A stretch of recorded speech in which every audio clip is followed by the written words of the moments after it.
What we're getting with Saturn opposition Uranus, first of all, are a lot of reversals, a lot of a movement, a breakthrough movement, and then a pullback and a resistance, and then a breakthrough and a resistance. And meanwhile, with Pluto, I was reading something really interesting about the formation of galaxies.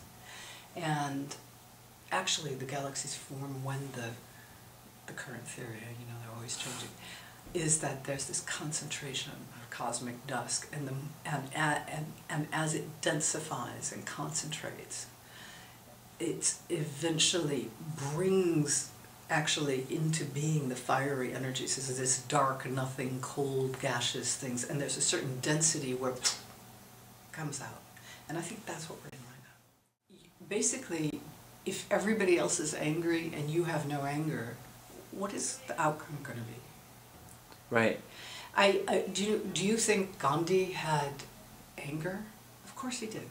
He had a kind of righteous, but the anger wasn't that anger that he felt. I mean, his whole career, you know, there's a scene in the movie, if you've seen the film by Attenborough, where he's on a train in South Africa and he's asked to leave because he's a person of color, and he's like, but I went to Oxford, I'm a lawyer. They're like, get out of here. You know, and that one scene of how can I be treated this way, that moment of anger, which doesn't take the form of I'm going to get a machine gun and shoot up this place. It takes a very different form. It's nonetheless, the seed of that is something that says, no, this is not acceptable. And that is what I mean by not letting go of your anger. Because if you just say, oh, well, you know, they spilled, okay, we had an oil spill, but the sea will absorb it. You know, Mother Nature takes care of a lot of different things. You know, what can you do? We need oil, right? Right, instead of rising up and expressing your anger. I think one of the things that's actually shocked me during the Bush years is how little Americans actually did rise up. I agree. I mean, why weren't people out there more? Yeah. And the people now who are expressing their anger are, it feels, I have a brother-in-law who's very right-wing, and you know, it's like, we have to keep this government under control. Do you know, it's, right, you know, yeah. It's like the opposite of what I believe. But I mean, personally, right. I think he's a fine human being, but, you know, we don't agree, but we can have conversations.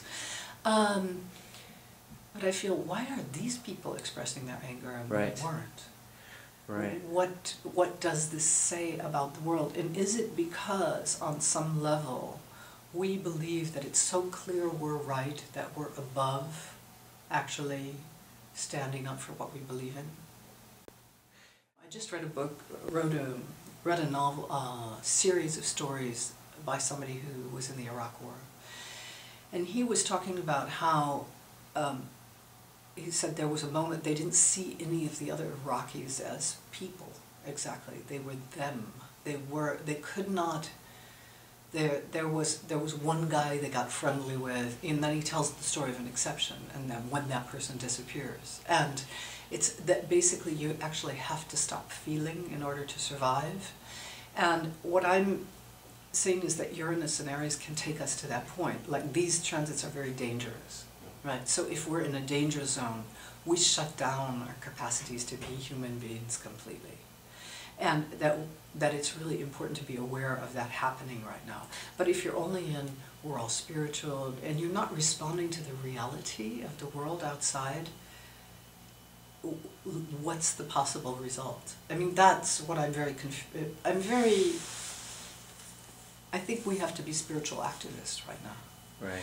I guess my question is sort of that in some of those cautionary tales, the people that are expressing the activist forces get kind of squashed by or yeah, you know, killed by the conservative forces, and so yeah, that's inevitable.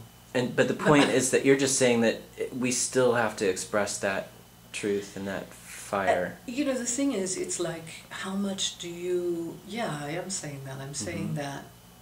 You know, Aries is about risk. Uranus in Aries is about risk. Right. There are no guarantees. And as you move through that, or as you know, there are going to be people who are going to hit the opposition in a really big way, right? And I mean, I think, you know, watching, like the other day, Obama's response to this crisis, it doesn't feel like Uranus and Aries. That's not what we're hearing from him. And that's, to me, and that, the new energy, or if things are going to change, that is the energy. What the sky is telling us is it's this energy we need now for change to happen. We need a kind of creative innocence and belief that we can move things forward. But if we're in, I know a lot of people are saying we have Saturn in Libra and therefore we need to work with other people, but actually I'm not sure that's the way it works. I think there are many different glosses you can give on the opposition and the T-square, and that it depends on the situation. It's like everywhere, you know, I do a lot of work on solar returns, and there are going to be a lot of grand crosses and T-squares in the solar returns, and I'm, you know, depending on what house they're in, who's playing Saturn, who's playing Uranus, who's playing Pluto, we're going to see these forces working out in everybody's life. Everybody's life will have this on one level or another. So the question is, you know, I teach for a school that's going through some change. I teach it in London at the CPA, and they've taken their last intake of students, and the CPA will still exist. We're still going to give lectures, but we won't have students in a program getting a diploma. It's a complete, it's like the boom, okay, we're breaking open the structure. And that's what's supposed to happen right now. I mean, if you fight to preserve the old way of being, then it's going to create a lot more tension. And some structures will thrive and survive during this period. You know, they were still building the Empire State Building. It didn't, the crash, the 29 crash didn't stop that.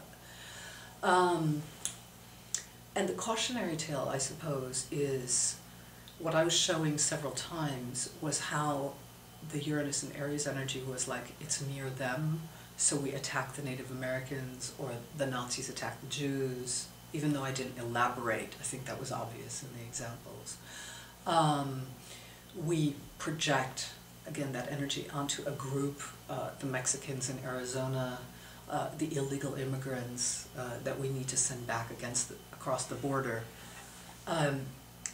The more we do that, the more that energy is rejected rather than related to, the more the Uranus and Aries, the anger of Uranus and Aries is a blind anger, which destroys the other as an object of its own shadow characteristics. You know, with Leda and the Swan, where you know, I was talking about the power of the orgasmic energy, the Reichian energy, and how pure desire is part of the Aries energy. But also how at a certain point that energy annihilates the other. And so that our role, each of us, I think, is allowing that life force out without annihilating the other. And that's really hard. And that's what the T-square is about.